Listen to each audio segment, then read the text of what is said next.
এই যে শোনেন, আপনাদেরই বলছি, আপনারা অনেকেই মনে করেন যে আমাদের মহিলাদের বাসায় কোনো কাজ নেই, আমরা শুধু ফ্যানের নিচে শুয়ে শুয়ে টিভি দেখি আর মোবাইল টিপি। বাচ্চাদের কোচিংয়ে দিয়ে আইসা এই রৌদ্রের মধ্যে এখন আবার এই থালা বাসন ধুইতেছি, তারপরে এটা ধোয়া শেষ হলে আবার বাচ্চাদের আনতে যাব, বুঝছেন? তবুও খালি আমাদের কথা শুনতে হয়, আমাদের নাকি কোনো কাজ নেই, আমরা শুধু সারাদিন আজাইরাই বসে থাকি। তাহলে রান্না বান্না অন্য অন্য কাজ এগুলি কে করে? এখনও তো অনেক কাজ বাকি আছে, সেইগুলি কখন শেষ করব?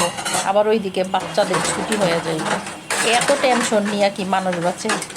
তাই বাইরে থেকে আইসা পারলে একটু প্রশংসা করেন, প্রশংসা করলেই শান্তি লাগে আর শরীরের কাজেরও স্পিড বাইরা যায়, বুঝছেন? না, আমি আবার সবার কথা বলি না, অনেকেই আছে বউদের অনেক প্রশংসা করে, তারা আবার গল্প করে, শুনতে অনেক ভালোই লাগে। আর বউয়ের কাজে হাতে হাত বাটাইলে তো কোনো একটা সমস্যা হওয়ার কথা না, এতে ভালোবাসাও বাড়ে। যাই হোক, অনেক কথা বলে ফেলছি, কিছু আবার মনে করেন না।